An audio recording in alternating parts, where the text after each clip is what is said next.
Everyone, Shivshakti বার্তা নিয়ে আমি সুমনা চলে এসেছি একটা জেনারেল শর্ট কালেকটিভ রিডিং নিয়ে, যেটা সবার জন্য রিডিং, টাইমলেস রিডিং, সমস্ত ধরনের মানুষের জন্য রিডিং। প্লিজ পজিটিভ থাকো। এখানে আমরা দেখে নেব মহাদেবের তরফ থেকে কি বার্তা রয়েছে। কোনো রকম সমস্যায় যদি পড়ো, তাহলে যে সমস্যায় তোমরা কোনো রকম উত্তর খুঁজে পাচ্ছ না যে এই ক্ষেত্রে আমার কি করা উচিত, তো সেক্ষেত্রে তোমরা তোমাদের মাকে বা মাতৃসম কাউকে প্রশ্ন করো, তোমাদের উত্তর তোমরা পেয়ে যাবে এবং সেই পথ ধরে এগো, দেখবে সফলতাও তোমাদের জন্য অপেক্ষা করছে।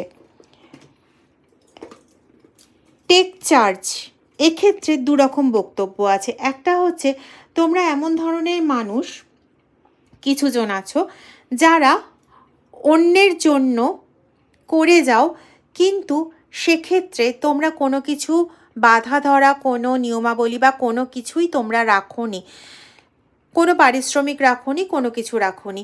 তো সেক্ষেত্রে তোমাদের বলা হচ্ছে একটা ন্যূনতম মজুরি রাখো, তাহলে তোমার তাদের জন্য করা কাজের যথোপযুক্ত গুরুত্ব তারা দেবে। না হলে তোমার কাজটাকে কিন্তু তারা হেয় করছে।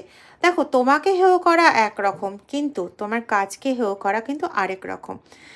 সেকেন্ড, আরেক ধরনের পার্সন আছো যারা কাজ করতে করতে বা অন্যের জন্য কর্তব্য পালন করতে করতে এমন জায়গায় চলে গেছো যে তোমরা নিজেদের সঙ্গে নিজেরা সময় কাটিয়ে, কেউ কেউ প্রকৃতিতে থাকতে খুব পছন্দ করো, প্রকৃতিকে খুব ভালোবাসো, তো তাদের ক্ষেত্রে এরকম হয়েছে দীর্ঘদিন হয়ে গেছে যে তোমরা প্রকৃতির সান্নিধ্য পাওনি, প্রকৃতির সান্নিধ্যে তোমরা নিজেকে খুঁজে পাও।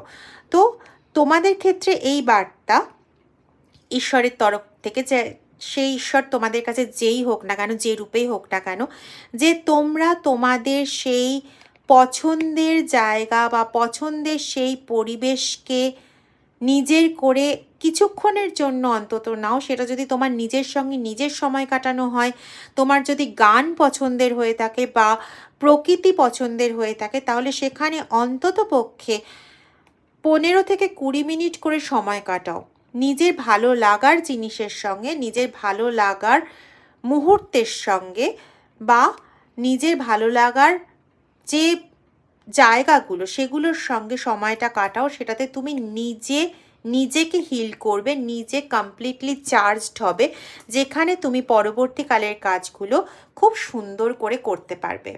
ভালো থেকো।